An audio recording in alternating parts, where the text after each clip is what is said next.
Quero também, senhor presidente, na mesma linha, como amanhã eu estarei na Bahia, quinta e sexta, participando lá na Assembleia do debate sobre terceirização, democracia, direitos dos trabalhadores e dos aposentados, combate a todo tipo de preconceito. Será na sexta-feira, às 9h30 da manhã, na Assembleia Legislativa da Bahia, mas eu vou ter que estar lá já amanhã à tarde para uma série de reuniões com movimentos sociais e setores da imprensa que gostariam de falar sobre o tema motivo dessa nossa estada na Bahia.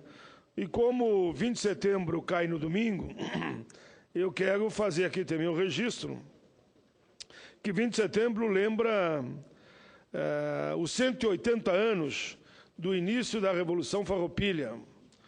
Essa revolta estoura no dia 20 de setembro de 85 e só terminou uma década depois com a assinatura do Tratado do Ponche Verde, exatamente no dia 1º de março de 1845. Os motivos são conhecidos, que lembram os motivos de hoje. A cobrança pelo governo imperial da época, que deixava o setor produtivo sufocado e o Estado não conseguia respirar. A partir daí, como se dizia na província de São Pedro, era uma situação de total desconforto do povo gaúcho. Houve então o sonho de um país independente. A República do Piratini foi proclamada, sendo seu primeiro presidente Bento Gonçalves da Silva. Um corpo de Estado foi erguido, com ministério, infraestrutura, enfim, diplomacia, símbolos. Mas, enfim, não propiciou essa independência. A paz veio mediante esse acordo, 10 anos depois, e aí houve o chamado massacre dos porongos, porque aos negros foi prometido a famosa liberdade, mas por uma traição na época, eles foram desarmados e foram, ampla maioria, massacrados, porque não havia na época o poder central querer conceder a eles a liberdade. Muitas batalhas vencidas pelos lanceiros negros foram decisivas para o surgimento da República Rio-Grandense. Sobre isso, a história ainda continua em dívida. E o massacre foi feito pelos soldados da União, senhor presidente, porque houve uma traição em relação ao que havia sido prometido. E se naquela época a paz fosse assegurada com a liberdade dos negros, a libertação dos escravos no Brasil já seria ter sido antecipada há algumas décadas. Mas, enfim, a gente gaúcha aguerrida não se entrega frente às adversidades, sabe fazer o bom combate, sabe pelejar, sabe olhar para o horizonte com olhar na busca de novos tempos. Essa determinação tem que ser lembrada sempre que a liberdade, que é o bem maior, está em xeque.